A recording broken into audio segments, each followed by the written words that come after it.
All right, Sip and Talkers, welcome back. We are here late December 2025. And if you are trying to, just catch your breath after the holidays. Good luck with that. Yeah, good luck. Because the world is not taking a break. Right now, all eyes are on China's massive new military exercise, Justice Mission 2025, happening right near Taiwan. And can we just talk about the names for a second? The irony is just, it's dripping off the screen.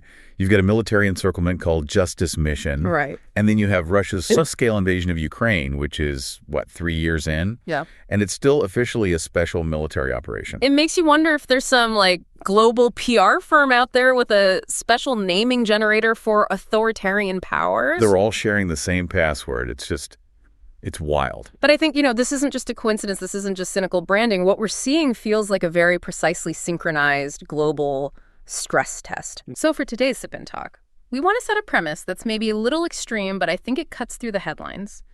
What if this exercise, what if it isn't really about starting a war? Okay, I'm listening.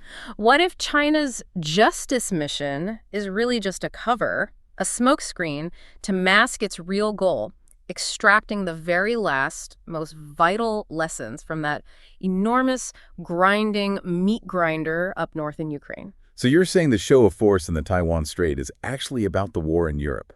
It's deeply connected. We're going to unpack that. We're going to explore how Russia got to this point of, frankly, desperation, and how that is feeding directly into China's playbook for the future. And in doing that, we have to ask the big question, right? Is what's happening to Russia today, sanction-dependent, stuck in a military stalemate, is that just a cautionary tale for China? Or is this something much more dangerous? Like a real-time training course. Exactly. But before we get into that, let's address the big critique, the elephant in the room. You hear this from a lot of experts. China is, dealing with its own massive problems. Oh, for sure. Its own house is on fire, yeah, is the common refrain. Right. The real estate market is just, hemorrhaging money. Youth unemployment is officially high and unofficially probably much higher. So why on earth would Beijing be looking at Russia's meat grinder for notes on success? It seems totally counterintuitive. If your own house is flooding, why are you studying your neighbor's collapsed roof for architectural tips? It's a great question, and I think the answer is because Beijing isn't looking for tips on how to build a perfect house. Mm-hmm. They've realized that Putin's fortress Russia, for all its flaws, for all its cracks, it somehow survived 3 straight years of the most coordinated, intense Western sanctions in history. Against all expectations. So it's not about learning how to thrive. It's about learning how to survive. That's it. For a power that wants to challenge the U.S.-led order, that is the ultimate survival guide. How do you withstand a full-on economic war? So our goal today is to really dig into that guide. We're going to look at how a sanctioned country tries to keep a war economy afloat. We'll explore the economic chokeholds, the history that created them, the military lessons being learned. And we have to end with the thing that gets lost in all the strategy talk. Yeah. The unbelievable human cost that makes all of this possible. Okay, so let's start with the economic relationship, because this is where that whole narrative of, two friendly powers helping each other out just completely dissolves. It really falls apart under scrutiny. In the West, you often hear it framed as this kind of ideological alliance, China giving aid to Russia. But the data tells a completely different story. It's not aid. It's pure, cold, hard transaction. Some analysts are even calling it trade transposition. Which is a fancy way of saying it's a strategic transaction that's just barely disguised as political support. Right. And if you look at the numbers, those critics pointing to China's internal problems, they are 100% right. Oh, absolutely. Let's just get into it for a second. China's GDP deflator, which is basically a measure of prices for everything produced in their economy, not just what consumers buy. So it's broader than the CPI, the Consumer Price Index we always hear about. Way broader. It includes trade, investment, everything. And that number's been falling for 10 straight quarters. 10 quarters. That's 2.5 years of decline. It is a textbook flashing red light indicator of deep, prolonged deflation. It screams industrial overcapacity, and, that domestic demand is just incredibly weak. And you combine that with youth unemployment, that's officially over 20%. And we all suspect the real number is much, much higher. and a total debt to GDP ratio that's pushing, 270%? You've got this massive systemic pressure cooker. They have to find places to sell their goods, and they have to find cheap resources to fuel their factories. And that internal desperation is the key. It's exactly why they can be so opportunistic with Russia. You might see a headline that says overall trade cooled off a little bit in 2025. Yeah, I saw that, down about 9.5% in the first 10 months. Right, but that's misleading. That dip is mostly because global energy prices fell, and also because Russia is literally running out of hard currency to spend. But if you look under the hood, the structural dependency is just staggering. That's the core of what we're seeing in late 2025. This asymmetric coexistence. China now makes up more than 35% of all of Russia's imports. A third of everything they buy from the world comes from China. And we are not just talking about sneakers and washing machines. This is the real lifeline. This is where it gets really serious. We're talking about somewhere between 80 and 90% of Russia's entire defense industry needs. 80 to 90%. Just let that sink in. All the critical stuff, the computer chips, the integrated circuits, the machine tools they need to build tanks and missiles. It is all flowing through China and Hong Kong if Beijing decides to turn off that tap. The Russian war machine grinds to a halt, not in months, but in weeks.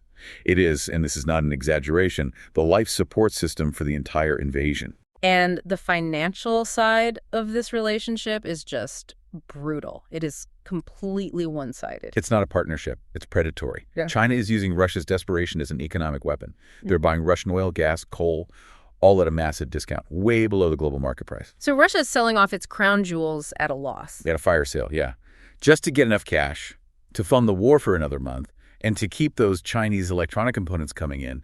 It is pure commercial extortion. So by 2025, the power dynamic has completely flipped. Russia used to be this energy superpower that could hold Europe hostage. And now analysts are calling it China's largest energy and food colony.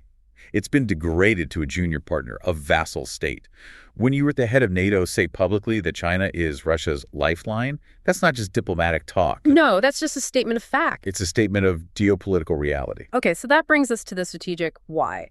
If the relationship is so exploitative, why does Beijing keep this lifeline going? It's clearly not out of the goodness of their hearts. No, it is deeply, deeply self-serving. They're playing this incredibly delicate game. They need Russia to stay in the fight. This is that psychological layer, right? The Goldilocks zone, politically speaking. Beijing needs Russia. Not to fall, but not to win too fast. Let's break that down. Not to fall. What's the fear there? The fear is that if Putin's regime collapses, if Russia descends into chaos, suddenly China is standing all alone on the world stage, facing a unified, angry, sanctions-wielding West. That's their nightmare scenario. It's their absolute worst-case scenario. It would make their current economic problems look like a walk in the park. Russia is their strategic buffer. Okay, so that's not to fall. But what about not to win too fast? That part's interesting. That's the opportunistic part. Just imagine for a second that Russia had actually pulled off that lightning victory they wanted back in 2022. The 3-day special military operation. Right. If they'd taken Kyiv in a week, China would have lost this incredibly valuable real-time laboratory. They would have missed their window to see the real limits of Western weapons, the true effectiveness of sanctions over time, and maybe most importantly, how NATO actually mobilizes its political will and its logistics. The longer this drags on, the more data they collect. They're getting a masterclass in modern warfare, and the tuition is being paid entirely by Russian money and Russian lives. This war is Beijing's multi-hundred-billion-dollar R&D project. And even with all of China's help, you can't ignore the strain on Russia internally. I mean, the economic pain has to be immense. It's crushing. And you can see it in the desperate measures their central bank has had to take. At one point, they had to hike their main interest rate to 21%. 21%. I mean, just try to wrap your head around that. What does that even do to a normal person or a business? It freezes everything. Your mortgage payment becomes impossible. No business is going to take out a loan to expand. It's an emergency brake pulled on the entire economy.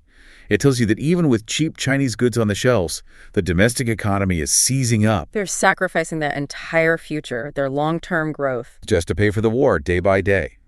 It's the perfect contradiction. China is the raft keeping them afloat, but the ship itself is still sinking under the weight of its own mistakes. The dependency is getting deeper, but the country is cannibalizing itself to survive. So we've laid out this deep, almost parasitic dependency. Now I want to go back in time. Because to really understand how Russia got trapped like this, you have to look at a huge historical mistake made decades ago. Yeah, you have to rewind the tape all the way back to 1991, to the chaotic collapse of the Soviet Union. A true time capsule moment. It's been famously described as an alcohol-fueled asset allocation. Chuckles? That's one way to put it. I mean, you can literally picture it. The leaders of Russia, Ukraine, and Belarus are in a dacha in the forest, basically carving up a nuclear-armed superpower. They're dividing up the big-ticket items, nuclear warheads, the Black Sea Fleet. But in all that chaos, they made one fatal oversight. Something that would come back to haunt Putin 20 years later. The curse of geography. Exactly, the curse of geographical inheritance. Because when the lines were drawn, the newly independent nation of Ukraine inherited about 80% of the Soviet Union's entire natural gas export pipeline network to Europe. So Russia had the gas, but Ukraine had the pipes. Ukraine had all the pipes. We're talking about the legendary Brotherhood and Soyuz pipelines. Yeah. These were the massive steel arteries pumping Siberian gas straight into the industrial heart of Germany, France, and Italy. And for Ukraine, this was more than just a business. Oh, it was their ultimate geopolitical shield. For decades, it brought in a steady $2 to $3 billion a year in transit fees, which was huge for their budget. But the money was almost secondary, right? The money was secondary to the leverage. It was an insurance policy. It forced Europe to care. If there was ever a conflict between Moscow and Kyiv, Europe had to step in and mediate, because if the gas stopped flowing through Ukraine, factories in Bavaria would shut down. It's incredible. Even as late as 2015, after the first invasion and the annexation of Crimea, 80% of Russian gas to the EU was still going through Ukraine. Russia had the product, but Ukraine controlled the gate. And for a man like Vladimir Putin, that was an absolutely intolerable situation. Which brings us to his grand plan, his geopolitical surgery, the fortress strategy he built between 2014 and the full-scale invasion in 2022. If he couldn't control the gate, he decided he would build a new one. He would bypass Ukraine entirely. And this was his obsession, right? Turning gas into a weapon. A full-on geopolitical weapon. He couldn't do that as long as Ukraine could just turn the valve off. And that obsession led directly to Nord Stream 1 and Nord Stream 2. An $11 billion project with one single purpose: to make Ukraine irrelevant to Europe's energy supply. Isolate them completely. And at the same time, he was building up the financial side of the fortress. Before the 2022 invasion, Russia hoarded foreign reserves, a massive $630 billion. That was the Fortress Russia plan. Make the country sanction-proof. They thought they could ride it out for a year, maybe two. They moved assets out of dollars into gold, into the Chinese yuan. They were preparing for the backlash they knew was coming. And we can't forget the pivot to the east that was happening at the same time. The Power of Siberia pipeline deal with China, a $400 billion deal signed back in 2014, right after the Crimea annexation. That was a clear discount for political survival. Europe was already getting nervous, so he needed a new guaranteed customer. He was shoring up his position, getting all his ducks in a row, but the whole strategy, the financial fortress, the gas weapon, isolating Ukraine, it all depended on one thing. Nord Stream. It all came down to that direct link to Germany, his most valuable customer. And then September 2022, boom. A series of underwater explosions in the Baltic Sea. Key sections of both Nord Stream 1 and 2 are just gone. Yeah. And in that moment, 20 years of Putin's grand geopolitical strategy is shattered on the bottom of the sea. At first, the finger-pointing was just frantic. Everyone blamed everyone. Russia, the U.S., some mystery third party. It was a total whodunit. But over the last year or so, the joint investigations from places like the Wall Street Journal and Germany's Der Spiegel, they've basically pieced it together. Yeah. And the story is just stunning. So what's the consensus now? It looks like the operation, which might have had a code name like Aphrodite, was planned and carried out by a very small, specialized group of Ukrainian military officers and divers. Wait, so Ukraine did it? They allegedly used a rented sailing yacht, a boat called the Andromeda, to go out there and plant the explosives. I just want to pause on that for a second. The sheer audacity of that. Ukraine, a country completely dependent on Western aid, with Germany as its number 2 supporter. Allegedly blows up the single most important piece of energy infrastructure for its primary European benefactor. The strategic portrayal there is almost impossible to wrap your head around. And it gets even messier, right? The command structure for this was murky. Deeply murky. The reports suggest that the commander-in-chief at the time, Valery Zaluzhny, may have given it a sort of tacit approval, a quiet nod. Even while the CIA was reportedly warning them not to do it, and maybe even while the presidential office in Kyiv was telling them to stand down. Exactly. It paints a picture of deep divisions and operational freelancing at the highest levels of the Ukrainian military. They were willing to risk everything to take Putin's biggest weapon off the board. And the political fallout in Germany must have been catastrophic. Immediate and catastrophic. The loss of that cheap Russian gas drove manufacturing costs up by 20 to 30% almost overnight. It's a direct cause of the economic stagnation Germany has been stuck in for the last 2 years. And politically, it was rocket fuel for the far-right AfD party. Their entire platform basically became, why are we sending billions to a country that just blew up our industrial economy? It created these deep, lasting cracks in the European coalition supporting Ukraine. So when you tally it all up, it was just a lose-lose-lose situation. Putin's strategy completely backfired. A total multi-loss conclusion. Let's just run down the scorecard. First, Russia. They permanently lost 80% of their most profitable market. Their gas giant, Gazprom, posted its first net loss in a quarter of the century. They became what we said earlier, a Chinese energy vassal. Okay, second. Europe and Germany. Massive economic pain, risk of deindustrialization. But, and here's the unexpected twist, the pain forced them to accelerate their green transition at a speed nobody thought was possible. It did in 2 years what would have taken them 20. Necessity is the mother of invention, I guess. And third, the United States. The U.S., while denying any involvement, conveniently emerged as Europe's largest supplier of LNG. Their geopolitical and economic influence on the continent grew massively. It's a perfect, brutal example of how one act of violence can instantly redraw the global energy map. The picture is just so clear now. Russia is backed into a corner, strategically dependent on China, all because its own grand energy strategy literally blew up in its face. Yep. So now we can shift focus. What's the People's Liberation Army writing in its notebooks as it watches all this unfold in 2025? What are the lessons they're taking away from the battlefield? The first thing to understand is just the sheer brutality of the reality on the ground. The defining feature of this war now is extremely expensive stagnation. It's just a slow, agonizing grind. Incredibly slow. And the cost is horrifying. By late 2025, estimates show Russia is losing between 100 and 150 soldiers for every single square kilometer of territory it captures. 150 men for 1 square kilometer. That's not modern warfare. That sounds like World War I. It's pure attrition. This isn't about brilliant maneuvers anymore. It's a deliberate, brutal trade of human lives for a few meters of scorched earth. And the big armored formations, the tank columns we saw at the beginning of the war, are they just obsolete now? Completely neutralized. The battlefield has become what military analysts call transparent. What does that mean, transparent? It means there are millions of cheap, off-the-shelf drones in the sky at all times. Little FPV drones providing a constant, real-time video feed to every infantry squad, every artillery battery. So there's nowhere to hide. Nowhere. The second a large group of tanks or armored vehicles tries to assemble for an attack, they're spotted and they're destroyed, sometimes within minutes. It has completely leveled the playing field and turned this entire 1,000-kilometer front into a small unit infantry meat grinder. And Russia can only sustain this horrifying casualty rate by leaning on its friends. Their small circle of authoritarian friends, yeah. They need the continued economic support from China, the drones from Iran, and in one of the darkest turns of this war, they've even brought in manpower from North Korea. I saw those reports. Something like 10,000 North Korean soldiers were sent to the front lines. They were, and they reportedly took extremely high casualties before being rotated out. It just shows the level of desperation. So for Beijing, watching all of this, what's the #1 lesson for a potential Taiwan scenario? One word: speed. Everything they're observing tells them that if they ever decide to move on Taiwan, it has to be fast. It has to be a lightning victory. We're talking days, maybe a week, tops. They have to win before the world can fully react and before Western military supply lines can really get going. Okay, so let's get specific. What are the concrete adjustments we are seeing the PLA make in 2025 based on what's happening in Ukraine? Intelligence reports point to 3 big ones. First, and this is maybe the most important, uncrewed systems. Drones. Drones of all kinds.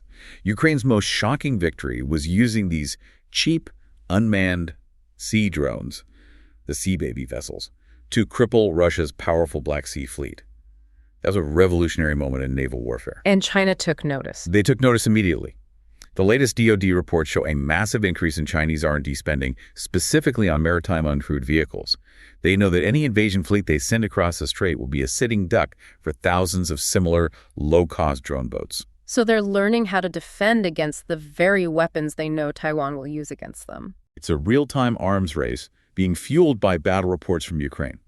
Okay, second lesson, air defense. They call it the P-Dome concept for Taiwan Dome. Like Israel's Iron Dome. Exactly. China is obsessively studying how Western air defense systems, like the Patriot missiles in Ukraine, are performing against Russian supersonic missiles. Every missile that gets shot down gives them valuable data. Data on what? On the weaknesses of NATO standard air defense. It directly informs their assessment of Taiwan's defenses and how they might penetrate them on the first day of an invasion. They're getting a free, high-stakes field test of the systems they would have to defeat. And the third lesson is less about shiny tech and more about the boring but essential stuff. Logistics resilience. Russia's initial invasion in 2022 was a complete logistical meltdown. The ultimate negative textbook. Troops ran out of fuel, food rotted in trucks, columns were stranded for miles. A total failure of the supply chain. And the PLA has learned from that. The 2025 DoD report specifically highlights how they are aggressively pushing their military-civil fusion strategy. What does that mean in practice? It means they are practicing how to rapidly convert their massive civilian infrastructure for military use. Specifically, civilian cargo ships, ferries, roll-off vehicle carriers. They know they can't invade Taiwan with just military transport ships. They need to instantly integrate the entire Chinese civilian shipping fleet to move troops and supplies. Because an invasion doesn't fail because your soldiers can't fight. It fails because they run out of bullets and beans. Precisely. And of course, Taiwan is watching and learning too. They aren't just sitting there. In October of 2025, they announced they're forming their own dedicated uncrewed vehicle combat unit. A direct lesson from Ukraine. It's a constant feedback loop of innovation and death, which brings us right back to where we started, China's justice mission exercise. So it's not just a warning. It's a warning, yes, but it's more than that. It is a carefully calibrated experiment. They are testing a very specific question they've learned from Russia's experience. How far can we push a naval blockade? How real can we make this invasion threat before we trigger the kind of comprehensive, crippling global sanctions that have brought Russia to its knees? They want the result without the costs. They want the psychological intimidation and the operational practice, but without the catastrophic economic collapse. They are using Russia's sacrifice to fine-tune their own risk assessment. You know, we've spent a lot of time on the cold calculus of this. Pipelines, trade data, tactical lessons. It's easy to get lost in the abstraction. It is, and it can make this whole thing feel clinical. It ignores the reality that fuels all of these lessons. The meat grinder is not a metaphor. It's a place where hundreds of thousands of real people have died. You're absolutely right. It's too easy to sanitize this with words like geopolitics. So let's set the premise for this final part of our conversation. If every life lost on that battlefield is just a pawn on a dictator's chessboard, does the game even have any meaning when the board is literally piled high with bodies? That question has to be at the center of this. We need to give these numbers a human face. Because the numbers we're seeing in late 2025, from the UK Ministry of Defense, from the Pentagon, they're staggering. We are in what is arguably the deadliest phase of the entire war. The scale of the loss is just. It's almost impossible to comprehend. The total number of Russian casualties, that's killed and wounded combined, is now estimated somewhere between 790,000 and 900,000. We are getting tragically close to 1 million casualties on the Russian side alone. And if you dig into who is actually dying, it tells a very dark story about Russia's internal strategy. It's not the professional soldiers from the start of the war anymore. No. A huge proportion of the confirmed dead now are contract workers, or, even more grimly, convict soldiers, men recruited straight out of Russian prisons after 2024. So Putin is literally sending the most marginalized parts of his society to the front. Ethnic minorities from poor, distant regions, prisoners. He is outsourcing the risk to those with the least social and economic capital. It's a way to keep the body bags away from Moscow and St. Petersburg to insulate the politically important parts of the country from the true cost of the war. And the long-term demographic bomb that this creates for Russia, it's just devastating, losing almost 1 million young men. It will distort their society for generations. It will gut their workforce and put incredible strain on their entire social system. This isn't just about winning territory. It's about Russia permanently damaging its own future. And of course, the tragedy is on both sides. Ukrainian casualties are estimated around 400,000, and then there are the civilians. The UN has confirmed over 16,000 civilian deaths. But they always say the real number is much, much higher. Thousands more just gone. buried in mass graves, or just unaccounted for in the rubble of cities like Mariupol. Each one of those numbers was a person with a life, a family. And for the soldiers who are still alive, on the front line right now, we have to talk about the terror they face every single minute. It's a very specific kind of terror. The symbol of this war's personal brutality has become the FPV drone, the first-person view drone. These cheap, disposable, explosive drones. Yeah. And soldiers we've seen interviewed, they say their greatest fear isn't the thunder of artillery anymore.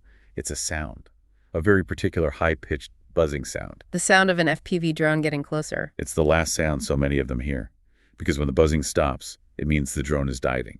It means instant death or a life-altering injury. We've all seen the reports, the anecdotal evidence of those last moments. A soldier texting his mom, "Mom, this is painful." And by late 2025, that final, desperate message is the silent, undocumented reality for thousands upon thousands of young men. They die alone in a trench, staring at a phone screen. And this is the core of Putin's strategy, isn't it? It's attrition versus the value of a human life. He's planning to recruit another 400,000 men next year. He's not recruiting for a brilliant breakthrough. He's recruiting to win through sheer mass. He is gambling that he has more bodies to throw into the grinder than Ukraine does. It is an arrogance of consumption. And that's the dark, twisted irony of China's learning. They're sitting there taking notes on logistics, on how to mobilize a population. But they're also getting a real-time view of the decades of devastation this strategy inflicts on a country. Every data point the PLA logs about drone tactics is built on a foundation of ruined families. Every simulated maneuver they run is based on the real-world sacrifice of men who should be building lives, not dying in the mud. And the cost goes so far beyond the battlefield. The humanitarian crisis is deliberate. By late 2025, half of Ukraine's entire power grid has been damaged or destroyed. According to the UN, more than 600,000 people are entering another brutal winter with no reliable electricity or heat.